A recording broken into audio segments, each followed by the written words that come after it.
Hello दोस्तों, आपका इस सर्वोदय चैनल में स्वागत है।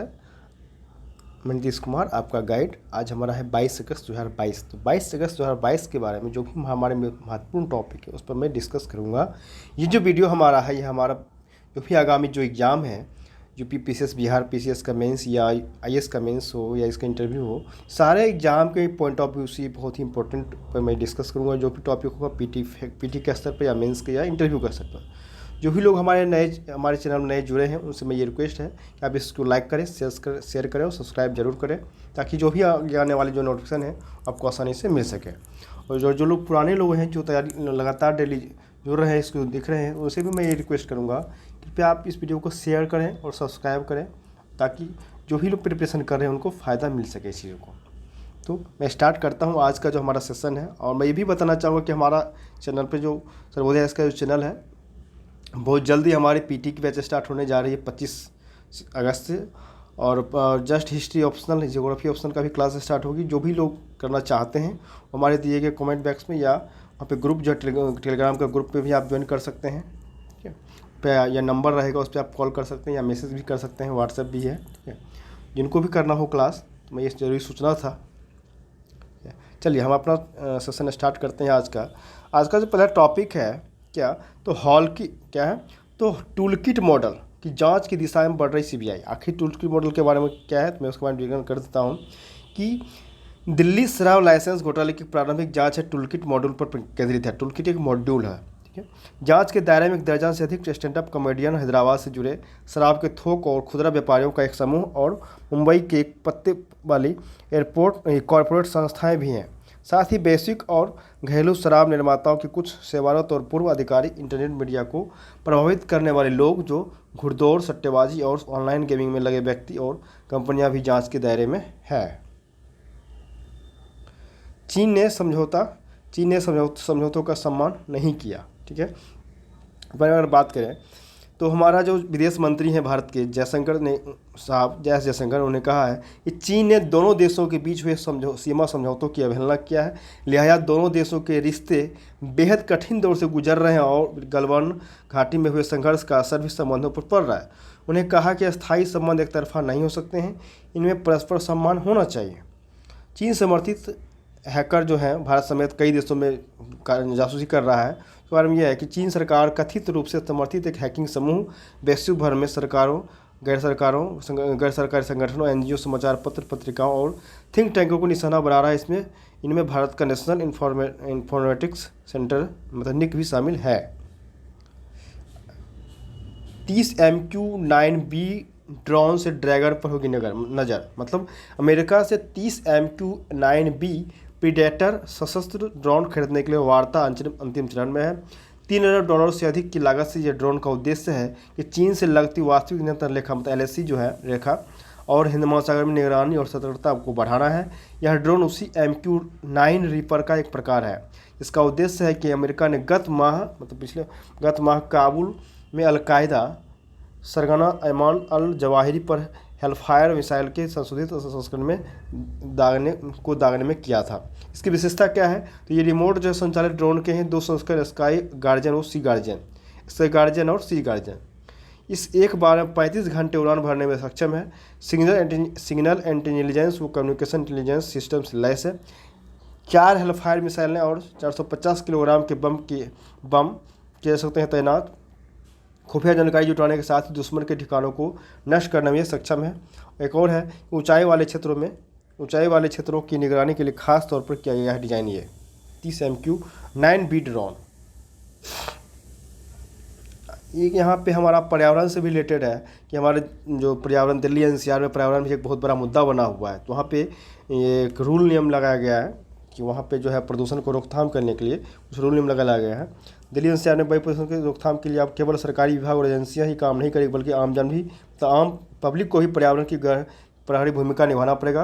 ग्रेडेड रिस्पॉन्स एक्शन प्लान मतलब ग्रैप के विभिन्न 4 अनुरूप में भी अपना ड्यूटी निभाएंगे। उन्होंने 4 तरह के बताए हैं। क्या है, तो सिटीजन चार्टर के तहत लोगों को ये करना होगा क्या क्या, तो अगर स्टेज फर्स्ट अगर होगा, जिसको बोलते हैं खराब एयर इंडेक्स 201 से 300 भी रहेगा बीच, तो अपना गाड़ी, बाइक आदि के इंजन ट्यूनिंग पर करवाएं। अपनी गाड़ी के टायर में हवा सही रखें। गाड़ी के PUC सर्टिफिकेट को अपडेट रखें। रेड लाइट पर या अधिक देर तक खड़े होने पर गाड़ी बंद कर दें। खुले में कूड़ा न डालें। यदि प्रदूषण की गतिविधियां दिखती है तो इसकी शिकायत 311 app, green Delhi app, Sameer app आदि पर करें। अगर ये स्टेज 2 जो बेहद ख़राब होता है, इंडेक्स 301 से 400, निजी के बजाय पब्लिक ट्रांसपोर्ट का ज़्यादा इस्तेमाल करें। अपनी गाड़ी के एयर फिल्टर को समय समय पर बदलें। अक्टूबर से जनवरी तक निर्माण आदि करने से बचें। स्टेज 3 गंभीर है, वो एयर इंडेक्स 401 से 450, आवागमन के लिए पैदल चलें। साइकिल या पब्लिक ट्रांसपोर्ट का इस्तेमाल करें। जो लोग वर्क फ्रॉम होम कर सकते हैं वो यही करें। जगह को गर्म रखने के लिए कोयले या लकड़ी का इस्तेमाल ना करें। घरों के मालिक जो है अपने सिक्योरिटी गार्ड को सर्दियों से बचने के इलेक्ट्रिक हीटर प्रदान करें और ट्रिप को कम करने की कोशिश करें। इसके लिए यदि एक जगह जाना है तो ग्रुप में जाएं। स्टेज 4 जो इमरजेंसी एयर इंडेक्स 450 से अधिक, बच्चे, बुजुर्ग और दिल, सांस आदि की गंभीर बीमारियों से पीड़ित मरीज जो है वो बाहर जाने से बचें और अधिक से अधिक समय घर पर है। ये उनका गाइडलाइंस है, तो इसको पढ़ लेंगे चाहिए। यहाँ वहीं ये चीज़ मैं अभी बता रहा था वहाँ पे इस चीज़ के बारे में कि चीन समर्थित जो है हैकर भारत समेत कई देशों में कर रहा है जासूसी। चीन समर्थित जो सदस्य हैं तो उसमें क्या है, बारे में भी जिक्र किया था उधर कि पिछले पेज में चीन सरकार द्वारा कथित रूप से समर्थित हैकिंग समूह है जो विश्व भर में सरकारों, गैर सरकारी संगठनों, एनजीओ, समाचार पत्र, पत्रिकाओं और थिंक टैंकों को निशाना बना है। इनमें भारत का नेशनल इंफॉर्मेटिक्स सेंटर NIC भी शामिल है। हैकिंग के लिए यह समूह क्या करता है, ईमेल भेजता है और जब उन्हें खोला जाता है तो उनका इस्तेमाल उनकी लॉगिन के विवरण चुनाव में किया जाता है। क्या किया जाता है? लॉगिन की चुनाव में किया जाता है रेडाल्फा, और उसमें एक नाम आ रहा है रेडाल्फा का नाम है रेडाल्फा नामक एक हैकिंग समूह है। समूह भारत सरकार के सूचना प्रौद्योगिकी IT के बुनियादी ढांचे और सीमाओं का प्रबंधन करने वाले NIC के लॉगिन पेजों को निशाना बनाते रहता है। तो इसको आप थोड़ा सा पढ़ लेंगे।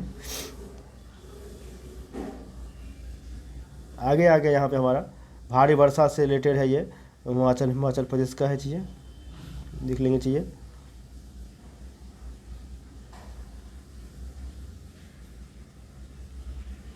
देखिए अब यहाँ आ गया हमारा हर तरह के सुधारों से ही बनेगी बात। ये 75 में जो अभी बनाए हैं 75 साल में कि आर्थिक और मानव विकास के लगभग सभी मानकों पर उल्लेखनीय प्रगति किया है। आज PPP मतलब परचेजिंग पावर प्रायोरिटी के आधार पर भारत तीसरा सबसे बड़ा अर्थव्यवस्था बन गया है।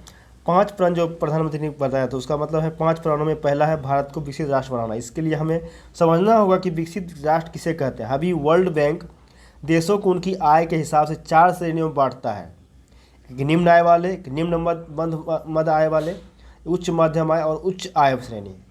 $2270.4 प्रति व्यक्ति GDP के साथ भारत अभी निम्न मध्यम आय वाले देशों की श्रेणी में है। विकसित देशों की श्रेणी में आने के लिए इसे $12,000 पर लाना होगा। इस लक्ष्य प्राप्ति के लिए भारत को लगातार तेज आर्थिक विकास की आवश्यकता होगी। उच्च आर्थिक विकास के लिए मैन्युफैक्चरिंग में निवेश चाहिए। पिछले कुछ वर्षों में भारत सरकार ने लगभग सभी महत्वपूर्ण सेक्टर में production linked incentive PLI scheme की घोषणा किया है। आगे है कि कार्रवाई सुगमता यानी ईज ऑफ डूइंग बिजनेस के मामले में हमने खुद को काफ़ी बेहतर किया। वर्ल्ड बैंक की ease of doing business ranking में भारत 2014 में 142वीं रैंकिंग से 2020 में यह 63वीं रैंकिंग पर पहुंच गया है।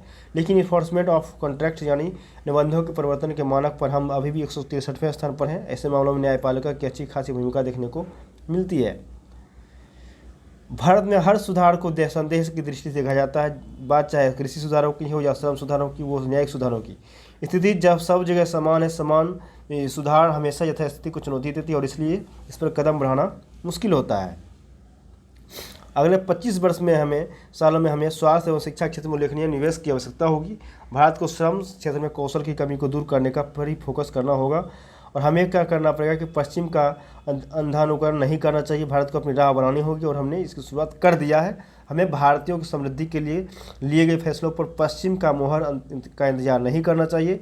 एकता एवं एकजुटता भी विकास की राह में एक ऐसा ही प्रण है। सभी के तरह के भेदभाव को भुलाकर सबके साथ आने से ही देश आगे बढ़ सकता है और अगले 25 साल बहुत अहम है। चुनौतियाँ बहुत हैं लेकिन भारत उनसे पार पाने में भी सक्षम है। अब यहाँ पे है विकसित होने के मायने कौन कौन सा पॉइंट हो सकते हैं, इसको है ये चीज़। तो बात करें तो हाल ही में प्रधानमंत्री मोदी ने 25 साल में देश को विकसित बनाने का प्रण हर देशवासी से लेने का आह्वान किया है।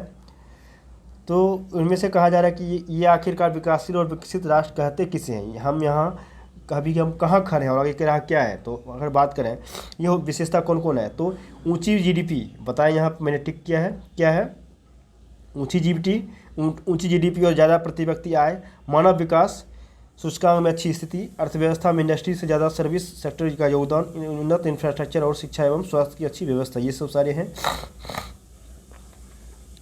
मानक क्या क्या है, तो मानक हमारा है कि विकासशील और विकसित को लेकर वैश्विक स्तर पर कोई तय परिभाषा नहीं है।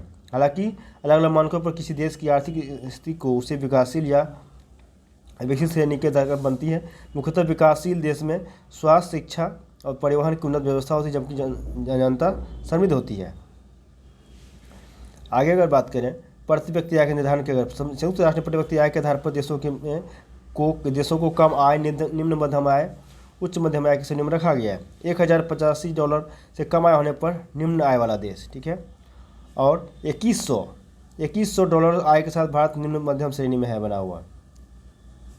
यहाँ देखेंगे चीज़ें दिया हुआ बहुत ही इंपॉर्टेंट ये है कि 1086 से क्या है, तो 1086 से $4250 वाला जो देश है डॉलर की आय होने पर निम्न मध्यम आय वाला देश बनेगा $4250, और $4256 से $13,205 की आय होने पर उच्च मध्यम वाला आय वाला देश बनेगा, और 13,205 से अधिक आय होने पर उच्च आय वाला देश बनेगा, उच्च आय वाला देश। ये चीज़ उन्होंने तय किया है। और है पिछले इन कारणों को रोके भारत ने के कदम, मतलब कुछ चीज़ें हैं।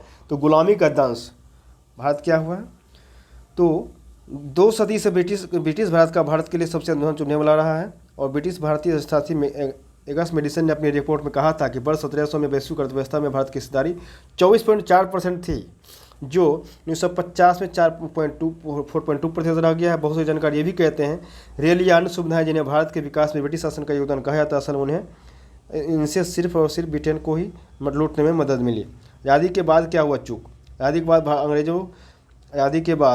में अंग्रेज़ों को स्वतंत्रता मिलने के बाद हमें देश का न्याय निर्माण करना था। नई सरकार से बहुत अपेक्षा थी।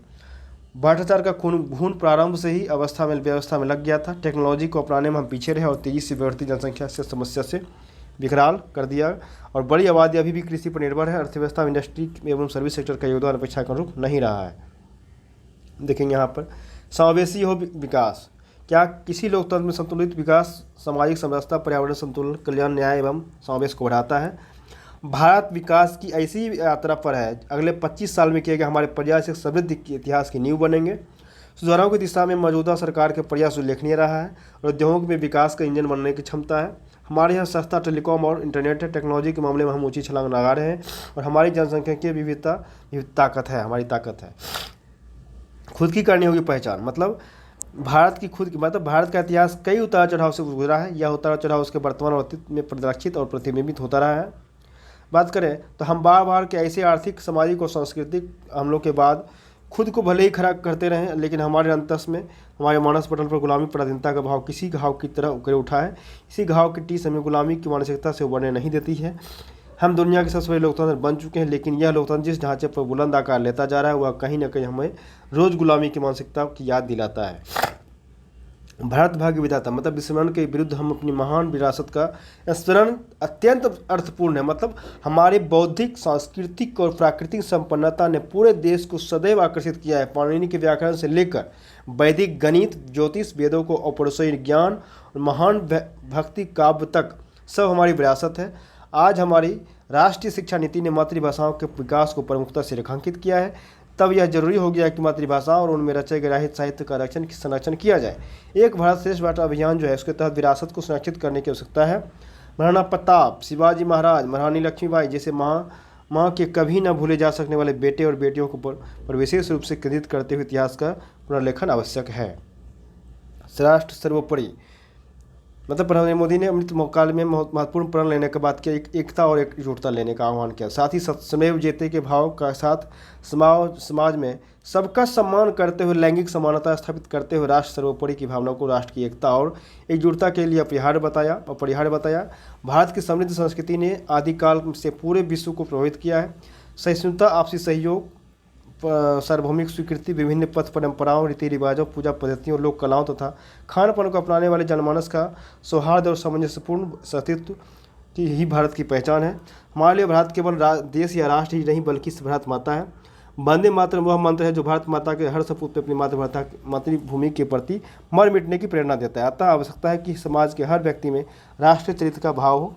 हम राष्ट्रीयता के प्रति सजग रहें। राष्ट्र की उपासना में हमारी प्रबल आस्था हो। राष्ट्र हित में हमारे लिए सर्वोपरि है। और हर राष्ट्रभक्ति का जो भाव है, भाव ही हमें पूर्व से पश्चिम, उत्तर से दक्षिण तक एकता के सूत्र में बांध सकता है।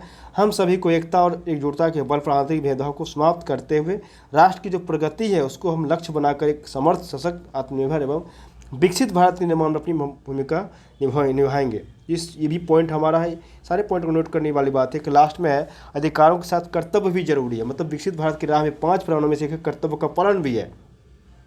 मतलब प्रधानमंत्री ने 5 प्रण जो बताया थे स्वतंत्रता दिवस के अवसर पर, ये 5 का उन्होंने जिक्र किया यहाँ पे। ये 5 प्रण है। तो लास्ट में हमारा है अधिकारों के साथ कर्तव्य भी। इसका मतलब क्या होगा? तो विकसित भारत की राह में 5 प्रणों में से एक हमारा कर्तव्य का पालन। मतलब देश का हर नागरिक को कर्तव्य से बंधा हुआ है और सभी लोग यदि अपने जिम्मेदारियों का निर्वहन करें तो कोई लक्ष्य असंभव नहीं है। नागरिक जो है कर्तव्य का पालन प्रत्येक राष्ट्र के लिए आवश्यक है। यदि नागरिक गंभीर होंगे तो कर्तव्य का पालन करेंगे तो राष्ट्र की उन्नति होगी। और हमारे ही देश के निवासी जब विदेश जाते हैं तो वहाँ प्रत्येक नियम का पालन करते हैं, तो यहाँ क्यों नहीं करेंगे? ये चीज़ें हैं। आगे चलें तो हमारा आगे का जो टॉपिक है सफलता की राह पर जल जीवन मिशन के बारे में है। बहुत ही अच्छा टॉपिक है कि गोवा देश का पहला राज्य और दमनदीव एवं दादरा नगर हवेली पहला केंद्रशासित प्रदेश बन गया है जहां के हर जल घर को स्वच्छ आपूर्ति नल से हो रही है और जल्द ही इस सूची में और राज्यों को जोड़ने की संभावना है। इसलिए दरअसल भारत सरकार के जल शक्ति मंत्रालय द्वारा जारी रिपोर्ट के अनुसार जल जीवन मिशन के तहत तेलंगाना, अंडमान निकोबार द्वीप समूह, पुदुचेरी और हरियाणा के भी 100% ग्रामीण घरों को नल के जरिए साफ पानी का कनेक्शन दिया जा चुका है, लेकिन विभिन्न राज्यों के जिलों को सत्यापित नहीं किया गया है। अगर इसमें बात करें राज्य का तो इनमें उल्लेखनीय है पंजाब 99%, गुजरात 55.56%, हिमाचल प्रदेश 93% और बिहार 92.72%। जैसे कि लेह का लद्दाख 13,800 फीट की ऊंचाई पर स्थित डोमचक गांव को ये नहीं सोचा था कि कभी उनके घर में पानी जाएगा, लेकिन वहाँ पानी मिलने लगा है। मोदी सरकार ने देश के सभी गांव में हर घर नल साफ तथा और सुरक्षित पानी पहुंचाने की संकल्पना के साथ 15 अगस्त 2019 को जल जीवन मिशन की शुरुआत किया था। इस योजना का उद्देश्य ये था कि अधिक से अधिक पानी की बचत करके भारत के ग्रामीण इलाकों में नल के जरिए स्वच्छ जल पहुँचाना है। जल जीवन मिशन के तहत चलाए गए इस कार्यक्रम को हर घर जल का नाम दिया है। इसके तहत प्रतिदिन प्रति 55 लीटर स्वच्छ और सुरक्षित पेयजल उपलब्ध कराया जाता है। 36 लाख करोड़ की 3.6 लाख करोड़ की रुपये की लागत इस योजना को 2024 तक पूरा करने में लक्ष्य में लागू की जा रही है। जल शक्ति मंत्रालय के आंकड़ों के अनुसार 15 अगस्त 2019 से को सिर्फ 3.23 करोड़ परिवारों को पेयजल का कनेक्शन था। अब यह बढ़कर 9.85 करोड़ तक पहुँच गई है। इस योजना के सामने बड़ी चुनौती ये भी था कि जल उपलब्धता का है। मतलब सूखती नदियों, झीलों, लगातार घटते भूजल स्तर, विलुप्त होते तालाबों और बढ़ते जल प्रदूषण के बीच सभी ग्रामीण घरों तक स्वच्छ और सुरक्षित पेयजल की आपूर्ति आसान नहीं है। यह योजना महिला सशक्तिकरण की दिशा में मील का पत्थर साबित हो रहा है, क्योंकि घर में पानी की व्यवस्था की जिम्मेदारी आमतौर पर महिलाओं की ही होती है। कई इलाकों में पीने के पानी के लिए महिलाओं को लंबी दूरी तय करनी पड़ती है। एक आंकड़े के अनुसार भारतीय महिलाएं हर साल औसतन 15 करोड़ कामकाजी दिन पानी लाने में खर्च करती है, जिसका इस्तेमाल उसकी शिक्षा, हुनर विकास या किसी मानसिक शारीरिक विकास में भी हो सकता है। प्रधानमंत्री उज्ज्वला योजना के तहत जहां महिलाओं को परंपरागत चूल्हे के धुएं के बीच खाना बनाने की मजबूरी से मुक्ति मिली, तो इसी तरह अब इन्हें पेयजल के लिए भटकना नहीं पड़ेगा। तो सरकार ने इन सुविधाओं से देश के सभी लोगों तक पहुंचाने का समयबद्ध कार्यक्रम तय किया। राजनीतिक प्रतिबद्धता के क्रियान्वयन पर सूचना प्रौद्योगिकी आधारित निगरानी, नौकरशाही की जवाबदेहिता जो है सुनिश्चित करने का परिणाम यह हुआ कि योजनाएं समय से पहले पूरी हो रही है। और यहाँ पे एक और है हमारा सर्वसमावेशी भारत का सपना। मतलब भारत जो है 75 वर्ष की यात्रा संघर्षों, सबकों और उपलब्धियों से भरी रही। यह अवसर है कि जब हमें विचार करना चाहिए कि दिव्यांग जनों की सुविधा और कानूनी अधिकार देने के मामले में इन वर्षों में कितनी प्रगति हुआ है, और आज़ादी के 100वें वर्ष के जश्न के लिए कुछ नए लक्ष्यों को निर्धारित करना चाहिए। वो क्या लक्ष्य है? सतत विकास लक्ष्यों की प्रस्तावना स्वीकार करती है कि भारत में 80% से अधिक दिव्यांग जन गरीबी में जी रहे हैं। महत्वपूर्ण कानूनी उपायों के बावजूद दिव्यांग व्यक्तियों को आज भी सामाजिक भेदभाव का सामना करना पड़ रहा है। यह भेदभाव दिव्यांग जनों के हित में बने कानूनों और योजनाओं के कार्यान्वयन की खामियों को रेखांकित करता है। दिव्यांग जनों के अधिकारों के बारे में जागरूकता की कमी इस मामले में हमारे समाज में पीढ़ियों से चली आ रही रूढ़ियों में प्रतिफल है। हमें ध्यान रखना होगा कि दिव्यांगों का जो स्तर है प्रकृति और प्रकार अलग अलग होते हैं और इसलिए प्रत्येक दिव्यांग की ज़रूरतें भी अलग अलग होती है। दिव्यांग आबादी की सटीक गणना करना हमेशा कठिन रहा है। जनगणना दिव्यांगों को निष्पक्ष और सटीक आंकड़े प्राप्त करने का अवसर प्रदान करती है या दिव्यांगों को जरूरी सेवा प्रदान करने में मदद कर सकती है, भले ही उनकी दिव्यांगता का स्तर कुछ भी हो। यही सही समय है कि जब दिव्यांगजनों को भी उनसे संबंधित चर्चाओं में भाग लेने और नेतृत्व करने का अवसर प्रदान किया जाए। दिव्यांगों से जुड़े फैसले लेने वाली कमेटियों में अपने लिए स्थान का कि दिव्यांगजनों की मांग पर विचार करके ही हम एक सर्व समावेशी भारत के निर्माण की दिशा में कदम बढ़ा सकते हैं और सामूहिक एवं दृढ़ संकल्प के जरिए क्या है तो आज़ादी के 100वें वर्ष के जश्न से पहले सपने को साकार कर सकते हैं। मानसिक दासता से मुक्ति की राह, इसको भी अगर बात करें तो देश की स्वतंत्रता के 76वें वर्षगांठ के अवसर पर प्रधानमंत्री ने देश को विकसित बनाने की दिशा में आगे बढ़ने का आह्वान किया था। इसी क्रम में उन्होंने देशवासियों से मानसिक दासता से मुक्ति पाने की बात कही। अतः सर्वप्रथम हमें यह समझना होगा कि आज़ादी के 7.5 दशक बीत जाने के बाद देश में मानसिक दासता की समस्या क्यों बनी हुई है। एक कारण तो निस्संदेह यही है कि मुगलों से लेकर अंग्रेजी तक देश को एक दीर्घ कालखंड गुलामी से गुजरना पड़ा और इस गुलामों से देशवासियों को आत्मगौरव को चलने का काम किया, लेकिन आज़ादी के बाद इसमें जैसा बदलाव आना चाहिए वह नहीं आया है। भारत के सांस्कृतिक गौरव को पुनर्जीवित करने का कोई प्रयास नहीं किया गया है। भारतीयता पर आधारित नीतियों को रचना करने के बजाय समाजवादी आर्थिक मॉडल अपना लिया गया है। स्वभाषा और स्वदेशी के अलावा देश के इतिहास बोध को ठीक करना होगा। भारत के वैभवशाली अतीत को दर्शाने के लिए हमारे प्राचीन ग्रंथों के मिथकीकरण के छल से बाहर निकलने में मौजूद राजनीति, समाज, अर्थव्यवस्था, विज्ञान आदि विविध विषयों से संबंधित सामग्री को पाठ्यक्रम का हिस्सा बनाकर छात्रों तक पहुंचाने का प्रयास करना होगा। और हमारा और क्या करना पड़ेगा, तो कहने का सही यह है, भारत अपनी जड़ों को जितना अधिक जुड़ेगा उतना ही उसमें आत्मगौरव और आत्मविश्वास की भावना का विकास होगा और मानसिक तथा मानसिक दासता से मुक्ति का भी मार्ग प्रशस्त होगा। आगे का है हमारा युविकाओं का, ये इसमें तो युविकाओं की क्या भूमिका होनी चाहिए, इसमें भी इस बात को पढ़ लेंगे इस टॉपिक को। आगे हमारा है मिड कैप फंडों में SIP से रिटर्न मिलता है। क्या मिलता है? रिटर्न मिलता है। देखेंगे क्या है मिड कैप। तो हाल के सालों में अगर बात यहाँ दी है, हाल के सालों में भारतीय शेयर बाजार थोड़ा शांत रहा है, खासकर महंगाई के ऊंचे स्तर, भू राजनीतिक समस्याओं और कच्चे तेल की बढ़ती कीमतों से ब्रांड की ज़्यादा यील्ड ने बाजार को प्रभावित किया है। हालांकि इस उतार चढ़ाव के बावजूद मिड कैप स्टॉक हाल के महीनों में तेजी से गिरे हैं और लार्ज कैप की तुलना में इनका प्रदर्शन कमजोर रहा है। पिछले लोगों की सलाह है कि इसे माहौल मिड कैप में निवेश एक अच्छा फैसला हो सकता है क्योंकि लंबे समय से रिटर्न हो रहा है। मिड कैप अगर बात करेंगे तो मिड कैप की फंड इक्विटी म्यूचुअल फंड होता है जो मध्यम आकार की कंपनियों के शेयरों में मार्केट कैप के आधार पर निवेश करते हैं। मार्केट कैप के लिहाज से बाजार में सूचीबद्ध 101 से 250 के बीच कंपनियों को मिड कैप में शामिल किया जाता है। यहाँ पर है कि मिड कैप स्टॉक निवेशकों को लार्ज कैप की तुलना में बेहतर विकास की संभावनाओं में निवेश का मौका देते हैं जो उतार चढ़ाव और स्मॉल कैप स्टॉक की तुलना में कम जोखिम वाले होते हैं। मिड कैप में अगर बेहतर प्रदर्शन करने वाले फंड की बात करें तो एलवनाइट्स मिड कैप फंड ने 14 सालों में 4.4 गुना का रिटर्न दिया है। इसे 26 दिसंबर 2007 को लॉन्च किया था। इसका EMI जुलाई 2022 में तक 2108 करोड़ रुपये था। तो ये सब चीज़ देख लेंगे चीज़ें। अगर किसी फंड की शुरुआत में मासिक SIP के तौर पर 10,000 रुपये का निवेश किया होगा तो उसका कुल निवेश अब तक 17.60 लाख रुपये हुआ। इस तरह यह रकम बढ़कर 78.16 लाख रुपये हो गई, यानी 18.43% सालाना रिटर्न रहा। ये सब चीज़ें नोट करने वाला चीज़ें हैं। रेवरी कभी भी मुक्त नहीं होती, इसके बारे में पहले भी चर्चा कर चुका हूँ, इसके बारे में देख लेंगे। और औद्योगिक परियोजनाओं में बढ़ी यूपी एवं राजस्थान की हिस्सेदारी, इसमें कौन कौन राज्यों की हिस्सेदारी बढ़ी है बात करें तो अगर जिसमें आपको राजस्थान का 21.7 18-19 में था, अभी हो गया 33 बार 13.33, और उत्तर प्रदेश का हो गया 33.12.9, मध्य प्रदेश का 18/4.1 और 5/3.3 है बिहार का। तो झारखंड का इतना है, तो आप नोट करने की चीज़ें हैं। वह इसमें है कि कोरोना काल में क्या हुआ था। तो कोरोना काल के बाद क्या उद्योग जगत में बीमारू राज्यों की छवि बदली है। इस सवाल को ज़्यादा यह है कि लेकिन कोरोना काल के बाद देश में लगने वाले औद्योगिक परियोजनाओं में कभी बीमारू राज्य के तौर पर बदनाम देश के कुछ राज्यों की हिस्सेदारी काफ़ी तेज़ी से बदला है। जैसे कि बढ़ते तौर पर अगर बात करें राजस्थान की, तो राजस्थान और उत्तर प्रदेश की हिस्सेदारी इसके पीछे कई वजह हो सकती है, लेकिन जो आगे सामने आया है उससे साफ है कि 2021-22 में देश में लगने वाली कुल औद्योगिक परियोजनाओं में इन दोनों राज्यों की संयुक्त हिस्सेदारी 1/4 से ज़्यादा है। ठीक है, तो इसके बाद को देख लेंगे चीज़ें को। यानी कि आपका एक अच्छा अटकल आ रहा है नीचे कि विभाजन पर आधारित डिजिटल संग्रहालय की शुरुआत हो जाएगा।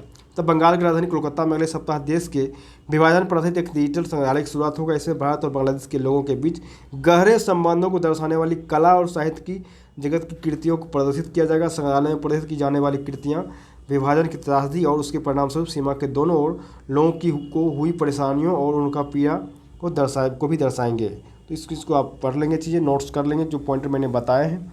और जो भी हमारे चैनल पर नए जुड़े हैं वो लाइक और सब्सक्राइब नहीं किए तो कृपया वो जाए लाइक और सब्सक्राइब जरूर करें, और जितना हो सके आप शेयर और सब्सक्राइब करने का प्रयास करें ताकि जो भी तैयारी कर रहे हैं उनको फ़ायदा पहुँचे।